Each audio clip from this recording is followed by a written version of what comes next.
I'm about to feed them to the sharks right now. Get them hype right now. Yeah. You know the ground is up. Yeah.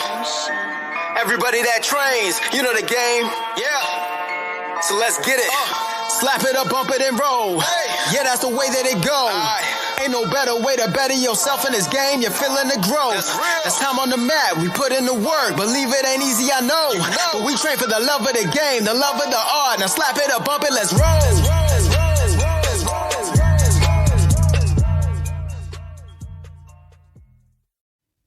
Welcome to episode 86 of the BJJ Campaign podcast. My name is Jeff Boone. I'm an A3 blue belt, 4 stripes.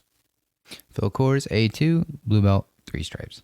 What did you wake up to this morning, Philly? Before we get into that, I just want to talk about how I'm a little offended. You're offended? Yeah, you haven't complimented my shirt one time. Oh, I just now saw. That's the one I sent you, right? Yeah. That's great. For the audience out there, I know I'm bad at describing things, but I think I got this one down. Yeah, I think so. It's a little kitty cat on Phil's shirt because, as we all know, he's the crazy cat guy. Yeah. And it says Kimura. Kimura. Because the cat's doing what? A Kimura. Phil's favorite move now, by the way. Yeah. It's everywhere, isn't it, Phil? That's why I've been practicing so much, just so I could wear the shirt. So you could actually wear it and not be ashamed of your own Kimura? That's right. That's fantastic. And I did, that's hilarious. I did not notice it. Yeah. I don't know how. I was waiting the whole time. You never said anything. I don't know how I didn't notice that. It's fine. I understand why you're offended. Yeah. I would be too. Moving on. Even more sad news. Yeah. What did you wake up to? We were supposed to leave for Origin today. Reminders that we were supposed to leave for Origin Immersion Jiu-Jitsu Camp today. Yeah. So terrible reminders whenever you can't go to Jiu-Jitsu Camp. That's right. It's the worst kind of reminder. Yeah, I was bummed. I was just sitting there. How much of a loser you are for not going to Jiu-Jitsu Camp. That's right. And then the rental car reminder came up. Just kept on digging away, didn't it? Just kept digging away. So I think this would have been the lobster day. The first day. First day or the fourth day? Both. Both, right? Yeah, because whenever everybody comes in, right? First day and fourth day. I'll probably just have like pasta tonight. I don't know. Definitely we're not having fresh caught Maine lobster. That's for sure. Yeah. So that's disappointing. Super disappointing. And it's probably super disappointing for our audience out there because we have great podcasts whenever we're at Jiu-Jitsu Camp for the next 6 weeks because we have great guests that are going to be on.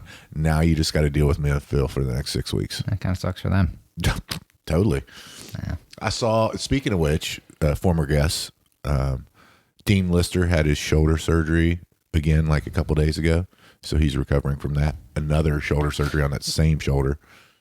Was the video I saw recently that when he broke his shoulder or whatever, was that recent or was that like an old video? That was a long time ago. That was the Russian guy. I didn't know if that was recent. That was probably 2012. Okay. 2014 maybe. I don't know. It's whenever he fought that Russian guy. Okay. Really big dude.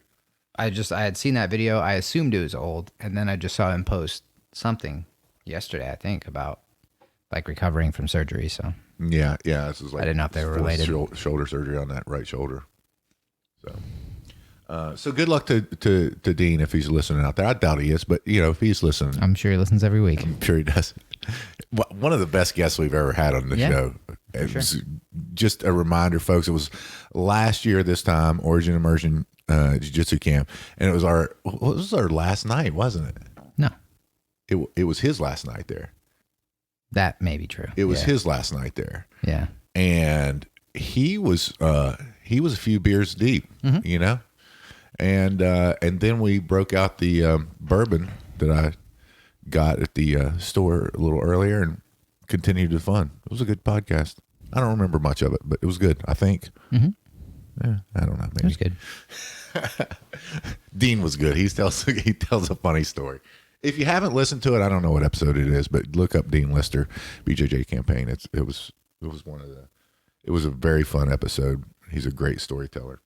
But Phil, I want to talk about a conversation that I had with one of our training partners the other day.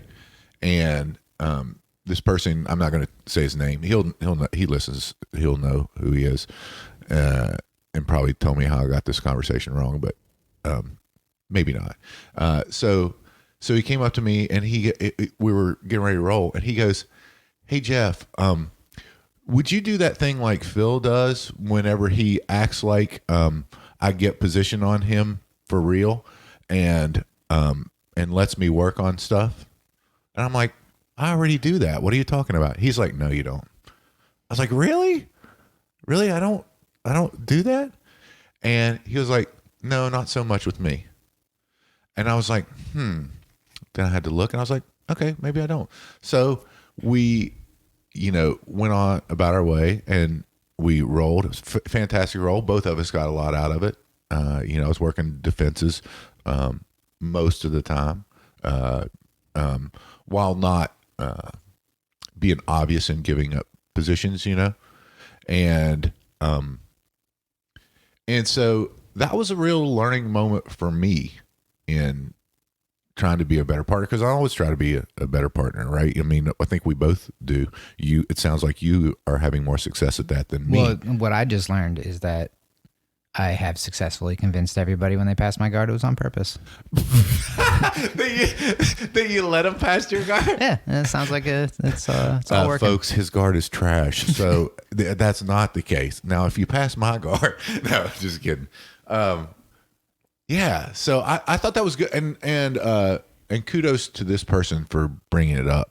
It took a lot, and I appreciate it. I mean, I really do. I think that's important.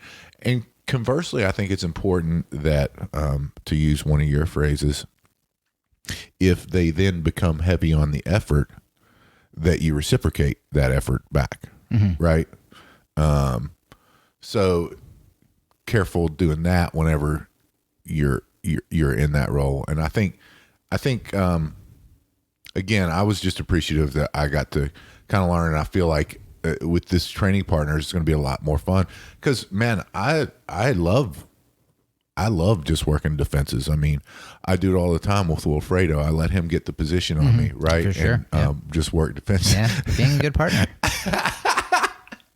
That's a complete lie, folks. He's way better than me and gets the position whether I want him to or not. But I really did enjoy that conversation. I learned a lot from it, and I take that to my other things, other training partners, where we could be doing better in that respect. Again, me, not you, because you were the example. So yeah, I don't know. With the effort thing, I think people just use exactly as much effort as they need to beat you. So if you're that whole matching energy and just yeah. What about it? Well, I would think we've talked about matching the energy, but that's another thing I've thought about recently, where it's just like, if they're going a little bit harder and then you have to try a little bit harder, but you're still only going to try just as hard as you need to. Maybe some people don't know that you try as hard as you need to. Maybe they try harder than they need to. Is that possible? Sure. Of course it's possible. Are you kidding me? Expending more energy than you need to? That's the game in jiu-jitsu, isn't it? I mean, it's just spending enough energy to conserve your energy while gaining position, right? And making the other person expend their energy when they shouldn't be expending their energy. I mean, yeah, that's the name of the game. Yeah, you're right. Okay. All right. I'm glad we agree on that. I feel like we should argue more about it, though, because I like arguing when we agree on stuff. Yeah. And by the way, the reason I'm all jacked up, this is coffee number 3 this morning. I've had too many today. Yeah. You have too? Yeah. It doesn't seem like it. You seem very, very even keel right now. It was like 10 a.m. I was ready to go. You're getting after it. So I had another one, so I should kick in soon. Yeah, I don't know. I think probably because I don't know why I would have said that, because I feel like I try to have every roll go as 50-50 as I can if I have the choice. Whereas like I'll work a little bit on top and a little bit on bottom because everybody does a little bit different things. And I'm working on. Well, that is unless somebody says what they're working on, right? You know, if they're working, say, hey, I really want to work on guard passing, then How I'll often stay do on they bottom do the that? whole time. I don't care. That never happens. Huh? I feel like that never happens, but yeah. What? When I ask other people, they're always working on everything. No. So I just work on what I want to work on. First of all, it's not a valid answer. That's fine. Somebody asks you, hey, what are you working on? Bill, what are you working on? Everything? No, you're not. You're not working on everything. I know what you're working on. You're working on open guard. So I'm going to start up and I'm going to pass your guard like it's butter and I'm a hot knife. Mm-hmm. That's what's going to happen. Yeah, so I ask the question and then they'll say everything and then I say, okay, fine. And then I work on what I want to work on. The answer then you come back to them with is you can't be working on everything. It's not my responsibility. Yeah, it is. You can't be working on everything. Here's what I'm working on. We'll work on that because you're a loser. Just kidding. They're not losers. They just don't know. They don't know to train with purpose. Sometimes I do that. Sometimes I'm like, whatever. Mm-hmm. The other day I was like, I really don't want to work on anything. I just want to roll. Right. You know?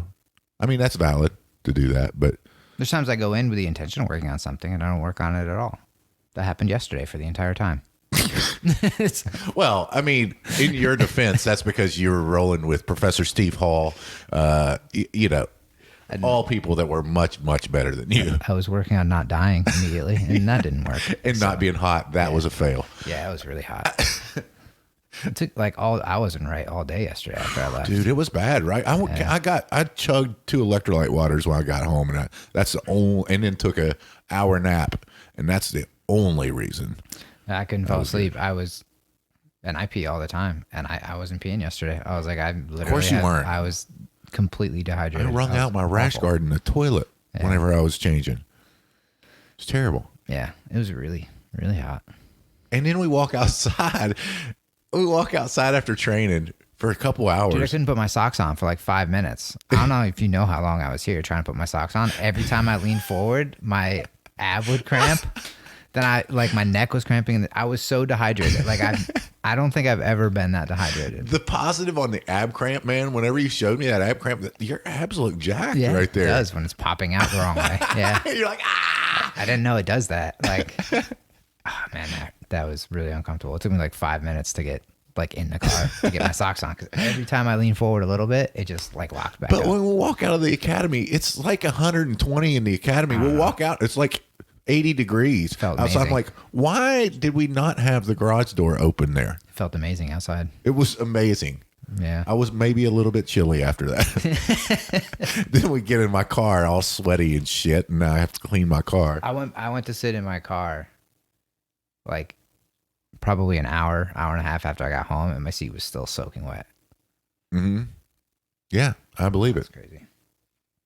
Anyway, so I go in with an intention of working on something, and doesn't always happen. Yeah. But you work on other stuff, so it's fine. Well, you worked a lot on defenses. Yeah. You couldn't tell. So did I. You couldn't tell, but I was trying. What was it you said? It's embarrassing how easy Steve Hall submits me. No. I said trying to phrase the question I was asking was embarrassing because it seemed so stupid. Right. How not to get. What was it? Well, the way he was like sitting in the posture, it felt like I was pushing into a wall. And my question was basically like, how are you just sitting there so much better than me? Like, I didn't know how to word the question, but he explained what the question I was asking. He understood what I was asking, even though I couldn't word it right. Was his base. That's because he knows jiu-jitsu. Yeah. His base and addressing where I'm pushing against him and how he's redirecting. So he gave me a really good answer to my really terrible question. Yeah.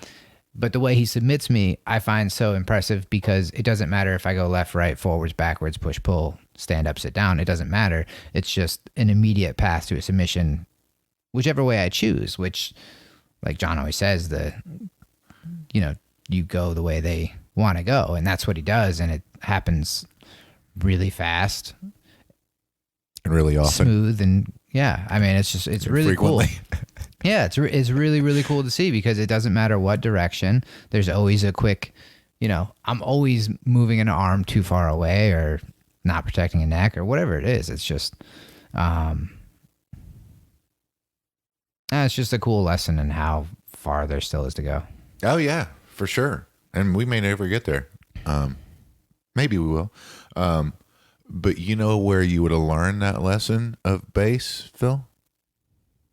In the Professor Steve Hall seminar in Spartanburg, if you would have went with me like I asked you to do. How long ago was that? That was like June 25th. It was like 6 months ago? June 25th. Oh, so I'm ahead of schedule. You are ahead of schedule.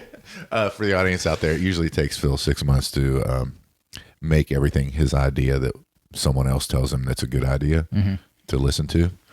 So, speaking of which, that's a very good segue, Phil, into you becoming a conceptual learner. I'm really happy that you're conceptualizing things. What made you think of that? I don't know. You don't know? Which one was it? Well, I think it started with the fundraising seminar that we just went to. No, it was before that. It was? Yeah, we've been talking about that for a while now. Was it with the Danaher or Gordon Ryan I think it went all the way back to like when I was talking about like with the kids, where I would just say things where I made the joke that I can't learn that way, but I was a conceptual teacher. But like when I have to explain it to them, because I know that they're like, if I give step-by-step instructions, that's useless. But if I just say, get around the legs, that makes sense to them. And like the same way I would talk to Molly about stuff when she first started. I wouldn't try to give any like technical instruction. I would just give an idea and try to do that. And that was when I realized that's probably an easier way to learn. Yeah. So now, interesting. Like the head position thing that everybody's talking about. So let's go back to the fundraising seminar that we did. Was it last weekend? Yeah, last weekend. It was great, fantastic. What, seven black belts teaching? Yeah. There was Steve Hall, our professor John Plyler. There was bagels with the turtle position, which I absolutely loved. There was let's see, John Shell. There was Ryan Leggett, and Nick Spirito, and Billy Dowie. Oh yeah, Billy. Can't forget Billy. That was great. It was really good.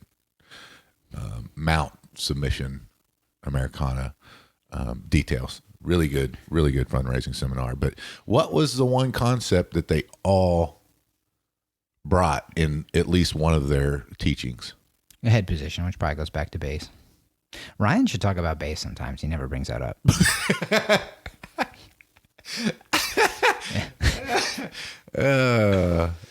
That was sarcasm, folks. He talks about base quite Sometimes a bit. he listens to this, so I'll just wait in like 6 months. He'll probably bring it up.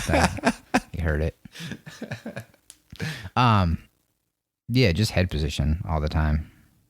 And I think in the open guard one, Gordon Ryan was talking about that. Yeah. And nearly everything that we did, that was a weird, trying to remember it. Or like which one? If it's online, it's a stronger position. If you knock that head position offline, and you're the one having your position knocked offline, it's a weaker position. Period. Right? What? That's the concept. Yeah. So everybody was just, in the different movie, you want your head in a certain position or whatever. But sure. And I was thinking about how I like have learned moves in the past or whatever, and I'll always pay attention, right hand, left hand, right leg, left leg. And then the last thing I'll always line up is my head, going all the way back to the double leg where my head is always down. But I don't know. Rhino guard. Yeah. So. Hashtag. I don't know. It's just the latest one. And then, would you say that you should probably look at the head position first? Because I think I would probably go that far as to say, all right, let's just take a check on where the head position is and then go on to the other stuff. No, I would say it's all probably just as important, but really, yeah, I mean, okay, I'm probably wrong, but I mean, if there's one thing that's a constant in this podcast is that we're wrong. Mm-hmm. Yeah, and I'm okay with that. Yeah, I don't see how the head could be more important than everything else. You can't do anything with just your head. All right. So it can't be more important. I don't know. Maybe. I mean, I don't know. Maybe. Do you want to go into how it's the longest lever? That was a terrible Darren impersonation. So bad. Yeah, I don't see how it's more important. It just seems like equally. I don't know. Okay. Well, you might be right. I have a feeling you're wrong, but whatever. It's all right. I've had too much Not coffee. the first time. But yeah, that one a lot. And then I don't know what other ones. Conceptually, yeah. I mean, like the elbow with the Kimura. Yeah, and the body attachment with the Kimura. You know, I mean, there's all kinds of. Yeah, because all right, so I had the Kimura with someone, I can't remember. They were a little bit bigger, and they had started to try to throw their elbow to the floor, and I just shoved my head to the back of their elbow, so they couldn't get it down, you know? And I was asking John afterwards, you know, is this stupid? Like, am I, like, at risk of, like, doing something dumb by putting my head there? And he said, no, that's good, because you don't want to lose the elbow. That's the most important thing. So it's like, again, through failure or whatever, 1,000 times of trying to go for Kimura and somebody taking their elbow out, to finally realize that I have to figure out something to do whatever it takes to keep that elbow if I want to use that position. But, you know, it's like going back to like having to fail. If I don't try it and fail it, I'm not going to figure out whatever way I like to try to hold on to the elbow. I just kind of I just kind of gave up on it. I mean, you were mastered at failing the Kimura. I mean, yeah, it was an abomination. Yeah, it was pretty bad. Yeah. But much better now, for sure. That's for sure. What other I also like that concept, you know, you said to keep the elbow, that head, but that early defense to the Kimura where you just bury the head and the shoulder so that they can't get the Kimura. I like that one too. That's what John showed whenever we were doing the Kimura stuff in advanced class. That was pretty cool. You remember? I don't. Yeah, it was good. Good. Let's see. Oh, what's coming up in September? Mini competitions for you, right, Phil? Yeah, I should do 2 in September, and then 1 in October. October? Yeah. World Pans? Pans, yeah. I'm going to do Pans? that one. It's in Florida, so it's pretty close. It's not close. Nah, it's closer than Las Vegas. Couple hour plane ride. Yeah, it's way closer than Las Vegas, though. True. By like an hour and a half on the plane. Really? Yeah. How is that possible? Yeah, it's because planes go really fast. There's no traffic. Yeah, but it's true. Is it really? Yeah, it is. It's weird. No, not really. How? You can go all the way to Las Vegas an hour faster than or longer than Florida? This is about an hour and a half longer, yeah. It's about an hour 45. Are you counting like time on the runway and stuff? No. It's about an hour 45 flight to Orlando, and it's about a 3 hour, 15-minute flight to Vegas. It's because it's more flat to Orlando. Could be. Yeah, and it's could round to Vegas. Mm-hmm. Yeah. Mm-hmm. Mm-hmm. Flight back is even faster from Vegas because you got the jet stream coming back. So yeah. Weird. I'm excited for you to do it. You tried to really hype me up and get me to do Pans. You have no interest. No interest at all. It's fine. But I'm going to do the one September 19th. That'll be fun. It's a Grappling Industries, I think, round robin type deal. Yeah. That one, and then there's one local one in Huntersville. Good fight. Really close. So. Yeah, submission only. Good fight, submission only, right? I don't know. Yeah. Is it? Yeah, I think it is. Yeah. I'm pretty sure. Jeff, you know I don't read the rules, man. That's one of your downfalls, I don't Phil. read the One of your rules. downfalls. I just show up and see what happens, you know? I just do my best. but I don't do my best to read the rules. Right. You do not do your best to do that. That's my job. Yeah, generally. So submission only works, so I like that. Mm-hmm. It is fun. You're going to do no-gi in these? In the Huntersville one, the good fight, yeah. So you've been doubling down on no-gi lately? Yeah. Yeah? Yep. How many days a week? 1. Really? Mm-hmm. Oh. What day is that? Friday, Jeff. But you wouldn't know because they focus on the fundamentals in that class. Doubling down. Yeah. Plus, well, a lot more time spent with the no-gi stuff. Last couple months, just taking time ever since we started doing that in open mat a couple months ago. Having more and more fun with that, and yeah, I don't know. Let's see what happens. What's your goal setting as far as that goes? I'm taking a page out of Gordon Ryan's instructional goal setting. What are your goals for these tournaments? I mean, are they you want to win all of them? Is that, what's your? I expect to win all of them. Yeah. Yeah. Good. Okay. Yeah. If not, I'll learn something. Yeah. That I have been ignoring. Most likely, like head position. When I got loop choke last time was the last time I learned. There you go. And now I look for that a lot. So it really seems like a win-win to me, especially with the big one, because I'll probably act like I'm not nervous and then be super nervous for the big one. Yeah. And then probably do some dumb stuff. Right. Because I'll be in my own head. But, Sure. I'll pick something up from it, whether I win or lose. So Agreed. it's just going to be the most uncomfortable I've probably ever been doing jiu-jitsu. So it just seems like something I should do. And you were really itching for competition. You had even talked about doing an MMA fight because there was... I was bored. Yeah, that seems like a terrible idea. Yeah. Awful idea. Yeah. I didn't say anything. Yeah. Like I was supportive as a friend, right? But it was just an absolute horrible idea. And behind your back, Well, I'm also thinking behind about your back, me and Joey mocked you. Yeah, well, like think about it. The other guy's got to weigh 155 pounds. He can't hit that hard. That's what I'm thinking. It's a terrible, terrible thought. Yeah, probably. Yeah. That hasn't stopped me that many times. I might do something stupid. No, I know it hasn't. That's why I was encouraging you because stupid. I don't know. I wasn't. Yeah. I wasn't. I was hoping it wouldn't come to fruition and that we could get back to tournaments before that.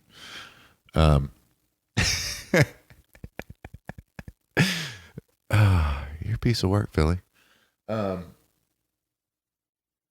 I don't do it often, but I do have to put myself somewhere uncomfortable. It just always has to be in jiu-jitsu. The rest of the time, I don't like to do it.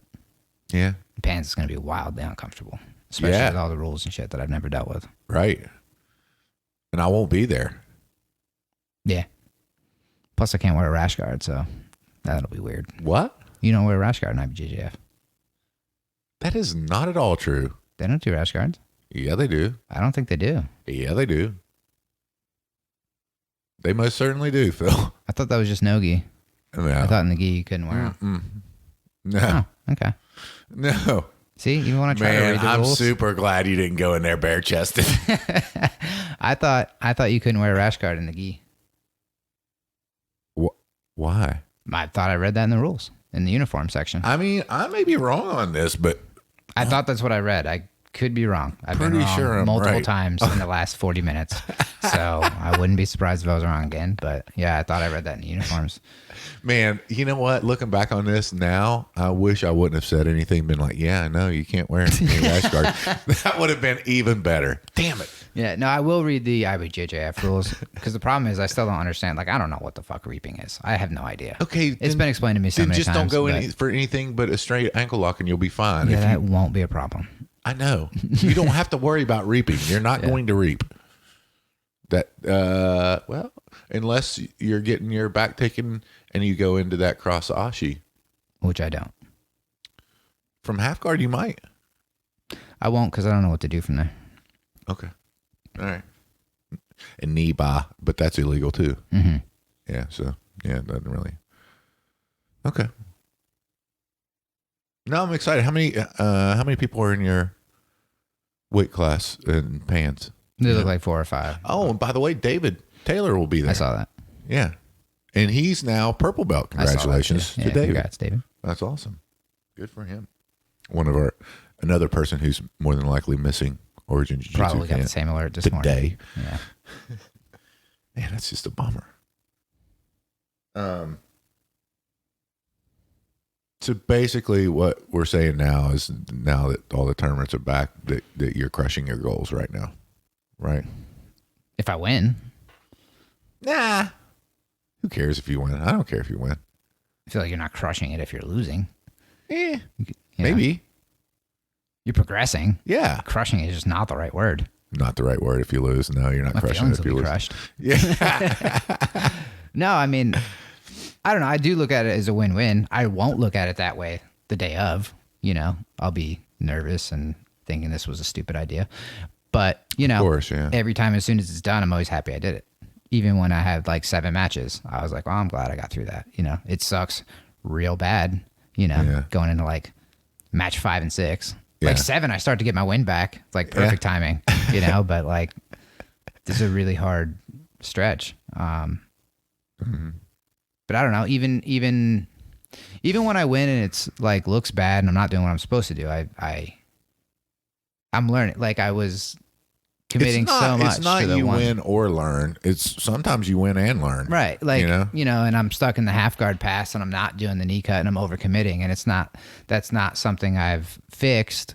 I think that's a personality problem and it's going to take longer than, a technique problem because I know what I should do. I just don't do it. So, but I still learn, and going back to watch that stuff is helpful. So even if you win and it's like ugly, I still think I can learn more from that than not doing it, obviously. So, You know what I think we should do? Just looking at this is I think that we should, whenever, because you're going to sign up today, right? We're going to sign up for all the tournaments today. Mm-hmm. Whenever we do that, we look in smooth comp at all of them and see if we can find footage of everyone and do a little diagnosis on everyone's game. it's pointless. No, it's not. I think it'd That's be fun. pointless. Is it really pointless? So Gordon Ryan doing that for every match is pointless? He's doing that against black belts. I don't do Yeah. the stuff I was So doing what? 3 months ago. Why would I look at somebody who's doing something 3 months ago? They're not going to be doing the same stuff. Yeah, they are. No, they're not. Well, likely. Yeah. Yeah, they are. And by the way, did you not see the article that I posted in BJJ Campaign group, Facebook group? I saw it. What was it? Really? 500 matches. It was a high percentage submissions Yeah. in competition. Yeah, that made me laugh because they're going over the fundamentals program, and Well- you're talking about defending an armbar, and you just jump right to like the absolute last second escape versus like good fundamental defense to start out from. I know the escapes that are early escapes, Phil. Those are no fun, man. There's no danger in it. There's no danger. Live life. Taste death. Yeah. That's what I say. I want that hitchhiker every time, all the time. Yeah. Well, I mean, with you or other training partners who won't rip the arm. I mean, it's a fun escape to do, and it works like 20% of the time, and not against people who are better than you. But no, I mean, I think that article was really good. So the long and short of it was the armbar is the number one submission in competition. And that's, I think they did 100 white, 100 blue, 100 purple, 100 brown, 100 black I belt. listened to a podcast about this. Well, no, it was the guy was on the BJJ Brick podcast talking about it, but that was his first one where they only did 100 white belt matches, and like, what? Who really cares about 100 white belt matches? We love our white belts. I'm not saying anything about that, but that's not going to be representative of what works on the higher level, right? That's what I was interested in. It's what works on whenever you're getting better, and it was still arm bars, triangles, the basics, and it changed a little bit for Nogi because they split them up and did 50 matches and 50 matches, and there was 3 independent people evaluating the matches, and the Nogi was basically 50-50 with the rear naked choke and armbar. So, I mean, it's the basics, and if you don't have defenses to the basic submissions, you're not going to do well in competition. Right? So, and I like what Roland this has been a couple months ago, right? When Roland was like, whenever he obviously let me into position. He's way better than me at jiu-jitsu. So he let me in that position, and I was doing armbar. Whenever I went over, he already had my leg blocked. He's like, I'm not going to defend something. I'm not going to defend my hand when I know you've already got my hand. I'm going 2 steps in front of you. And that really changed my defensive mindset whenever I'm thinking about something, especially with the Kimura and the armbar, with the exception of when I do the hitchhikers. Oh, there it is. Okay, that's all I was waiting for. So it totally changed your mindset to defend earlier rather than later, and not let him get in the position in the first place, except when you just wanna highlight reel with the hitchhiker. I see why you're smirking, Phil. Okay, as long as we're all on the same page. I see why you're smirking, and you have to practice the late escapes too. I mean, i.e., look at Craig Jones and Gordon Ryan. Gordon Ryan did a hitchhiker, right? Didn't he? To get out of it, broke his arm. Pretty sure he broke his arm. Yeah. Listen, you got to break a few eggs to make an omelet, Phil. He also, that's like an overtime rules, so he was forced to already start in the position. That's what I'm talking about. Whenever I get on the EBI stage, man, I got to know that stuff. That's right, yeah. I will never be on the EBI stage, folks. Unless there's another tournament called EBI that's a knockoff of Eddie Bravo Invitational that I can sign up for and pay money. I will not be there. But yeah, I mean, it does make you look at that submission defense from a new perspective of, all right, they've already got this position. I've already screwed up. Now, where's it going to and how do they have to finish it? So let's defend that before they get there. It's like the Kimura. If they're in that north-south Kimura, the defense is not defending your arm. It's defending them from bringing their other knee over your head to get your face pointing down so that you can't defend anything else. Yeah, right? So it'd be like defending the position. Yeah. Boom. Super fundamental. Pretty sure that's what they always say. Super conceptual. You're a conceptual learner, though, so that's why you knew that. Yeah, exactly. Mm-hmm. I feel like that whole elaborate thing was your way of saying you really have doubled down on the fundamentals. That's correct, Phil. Yeah. That's correct. Yeah. Mm-hmm. That's what I do. That's what I do. At least that's what I say I do. And if I lose to a submission, it'll be a triangle or a Kimura. Agreed. Those would be the ones. Yeah. No, agreed. I think that's what we should work on is triangle defenses. And I work on those all the time, Jeff. Okay. Very unintentionally, but I am always working on those. Wait, did you roll with Bill the other day? I know you worked on a triangle defense if you rolled at them. I did.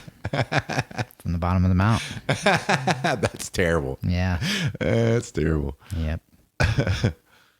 Let's see. Oh, last thing I want to talk about. What is my next calling, Phil? Breathing? Exactly. I mean, it's a little more elaborate. It's not really that much more elaborate than breathing. It is breathing. Mm-hmm. Breathwork, I've been doing the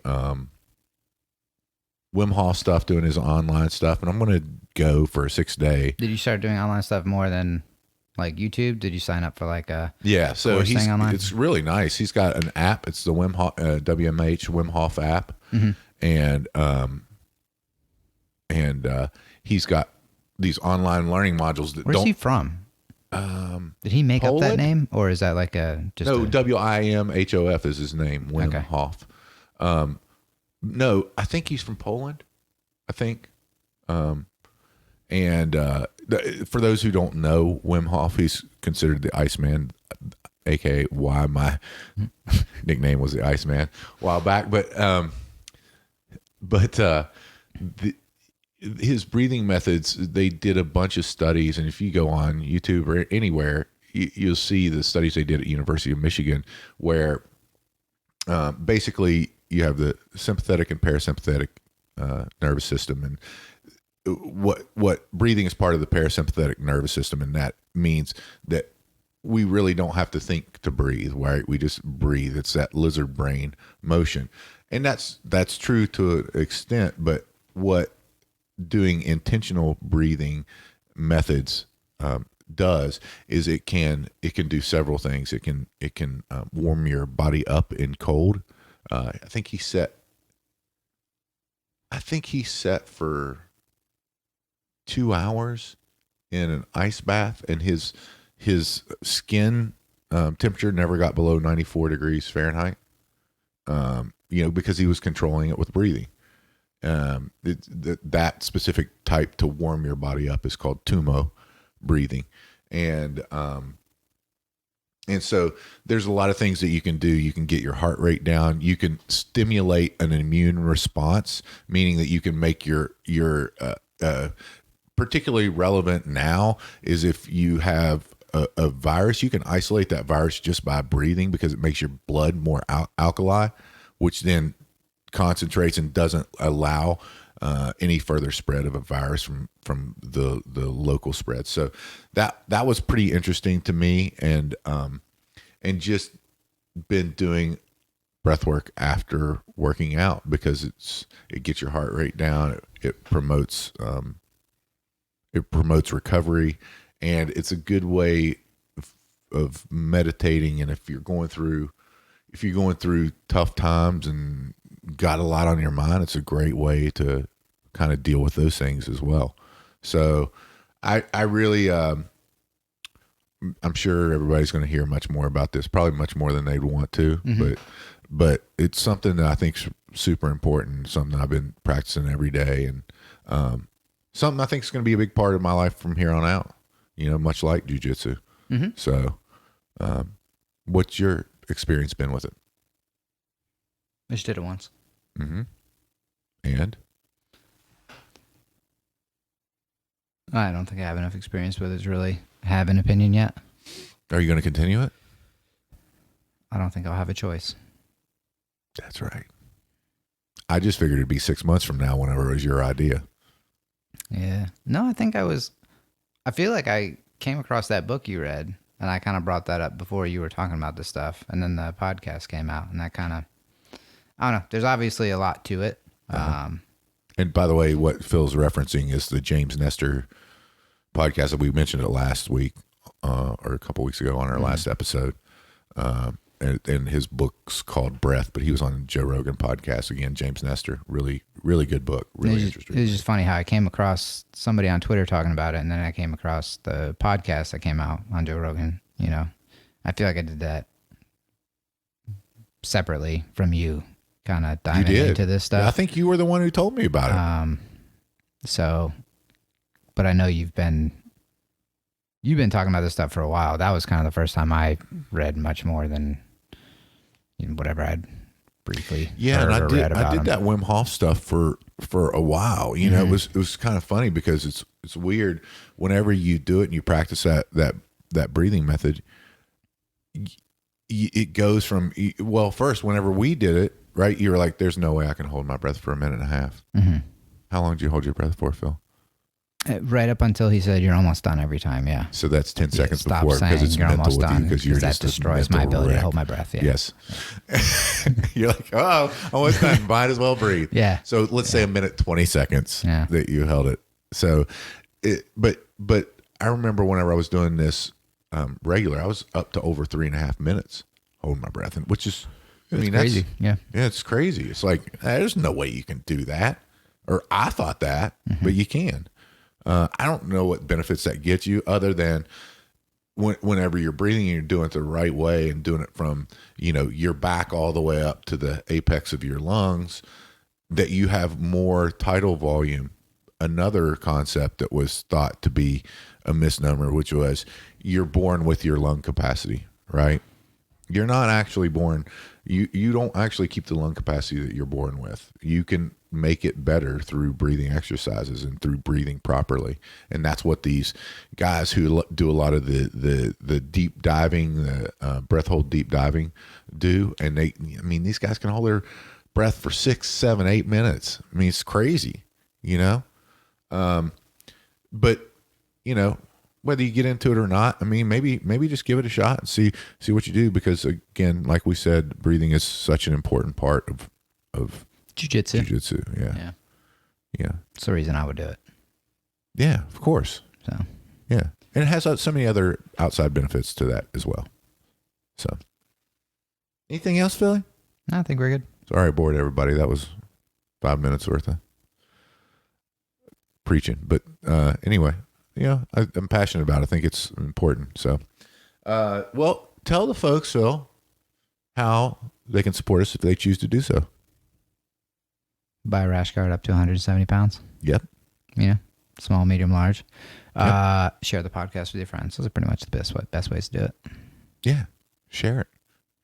If you enjoy listening to us, even if you don't, man, maybe you don't like somebody, and you're like, here, check this out. These guys are really good. They listen, they're like, that was bad. You're like, yeah, of course.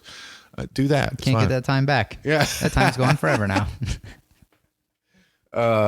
Really excited about, just really excited about training in general, and really excited for these competitions coming up. So, folks, if you're not out there doing something to make yourself better each and every day, get out there and do it. Phil and I choose Jiu-Jitsu. We hope you do too. I'm about to feed him to the sharks right now. Get him hype right now. Yeah. You know the ground is our ocean. Yeah. Ocean. Everybody that trains, you know the game. Yeah. So let's get it. Slap it up, bump it, and roll. Hey. Yeah, that's the way that it goes. Ain't no better way to better yourself in this game. You're feeling the growth. That's time on the mat. We put in the work. Believe it ain't easy, I know. But we train for the love of the game, the love of the art. Now slap it up, bump it, let's roll.